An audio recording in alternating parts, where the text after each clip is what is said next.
Hi everyone, Tom Bialik with the Hobart Chamber of Commerce coming to you one more time with another installment of Influencers in Action.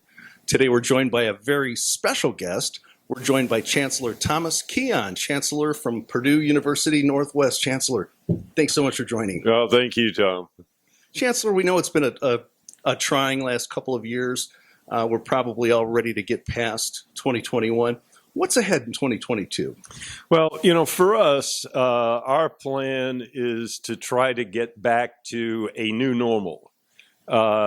We know that things are going to be different, but in another way, we want things to be the same.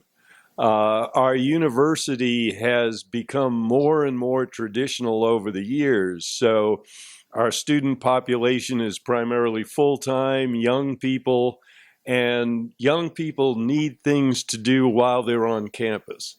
The days in which somebody would drive in and take one or two courses and leave are over. So pretty much Monday through Friday, we need places for students to meet together, visit together, work on projects together, but mostly to just socialize together. Despite the fact that everybody thinks that they spend all day on Instagram, when you get a group of them together, they really want to be together and they want to have fun. Chancellor, tell us a little bit about yourself. Take us back a few years and talk about the path perhaps that led you to Purdue University Northwest. Yeah, absolutely.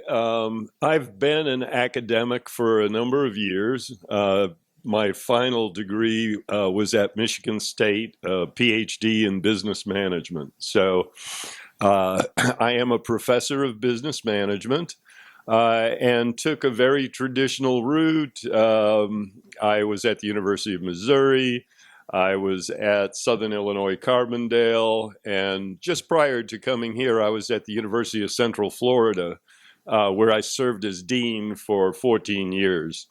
So serving as a dean of business was a great opportunity to build the kind of skills that you need to be a chancellor. I ran a very big college. We had 10,000 students. I did fundraising, raised over $45 million as dean. And those same skills are the skills that were needed here. And so I was excited about it, and it was a great opportunity. One of the really nice things about it is that I grew up in Massachusetts, just outside of Boston. In so many ways, Northwest Indiana is very, very similar to the Boston area. Definitely not the accent, but otherwise very similar. Leading a university such as Purdue Northwest certainly can't be an easy thing to do. You probably have a lot of different, other administrators to lead, educators, even students. How would you describe yourself as a leader? Well, as a leader, I believe I'm the kind of person that likes to map out where I want us to be. And I think probably one of the best skills I have is I know how to break it down into incremental steps. In the world, everybody hates change. And in universities, it's even worse. People just don't like change at all. So one of the things I've tried to do is work with people, talk to people, and just kind of put out some suggestions or ideas. And I try to make the ideas smaller steps toward an end goal. And I think what I've found out is that, people start to accept these smaller steps. And because it is a small step and it's put out that way, then the people that work most closely with me have an opportunity to figure out how they want to make that step. So what happens is that they actually internalize it and it becomes theirs. And all I care about is the end result. I don't care how they get it there. And so they get it there. And are bought into it. They're excited about it. And then the other part of my leadership is that once they get it there, then I'm ready to give them the next step. So providing a climate of ownership is very important to you. Yeah, ownership and an ability to make decisions on your own.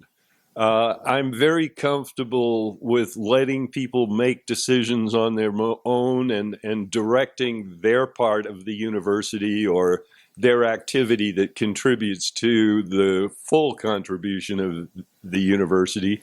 Who's influenced you the most in your life? Do you have a personal role model or maybe a personal hero? I don't know that I do have a particular role model that I think about. I actually have somebody I worked for once, and I love to think that I oftentimes think about that person and say, okay, this is what he did. I'm not going to do it that way. But in sincerity, there are people that have made me feel most exciting about what I'm doing.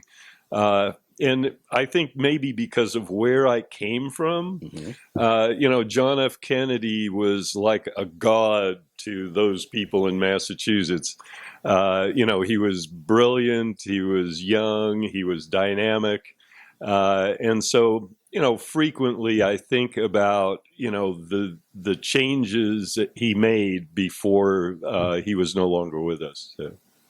Now, many years from now, when you pass the baton to someone else, what do you want your legacy to be? So ever since I came to Purdue, I've had two things in mind.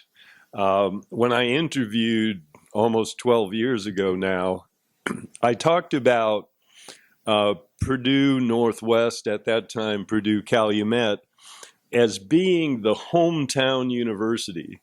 And as I explained that concept to everybody as I was interviewing, what I was explaining is that universities have lots of assets in their students, in their faculty, in their laboratories, but most universities kind of hide them, and become like little islands that nobody knows how to get to. And my idea was to try to do as many things as we could that would make access to our assets available to anyone in an easy fashion. So one of the things that I did early on was buy a building out on Indianapolis Boulevard to create our Center for Entrepreneurship and Manufacturing Excellence. And the rationale behind that was that if somebody had a question about starting a business, or if a company had a problem they wanted solved, or if people wanted some training in manufacturing, they could do that easily by just driving onto Indianapolis Boulevard and going directly to this center. To me, it was very, very important to make sure that we could be permeated as easily as possible by the public.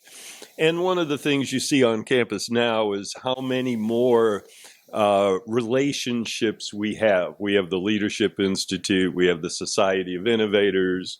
There are just a lot of different ways we've made access simpler. The second thing I've always wanted to do was increase the quality of the institution. A lot of universities like ours was simply put out to be able to serve a void. Both of our founding institutions started 75 years ago. So it was 45, 46. And it was a time when there were a lot of people returning from the war and they needed training. And that image and that direction is something that really persisted for a long time. One of the things that I know is that any geographic area right now that's really thriving has a quality university. So if you think about the major areas, of course, West Lafayette, Bloomington, Texas, Austin, but, you can look at Grand Valley, for example. That university has created a tremendous economic environment for Michigan, and it's the fastest growing right now in Michigan. So I think we will continue to work on the quality of our institution and be a university that, not only exists to give out degrees, but a university that can provide leadership in economic development and creations of new industry. He's Chancellor Thomas Keon from Purdue University Northwest. Chancellor, thank you so much for joining today. We appreciate your leadership, and we appreciate you joining us. Good. Well, thank you, Tom. It's been a pleasure. Thank you very much. Once again, I'm Tom Bialik with the Hobart Chamber of Commerce. We look forward to seeing you again on another installment of Influencers in Action. Take care.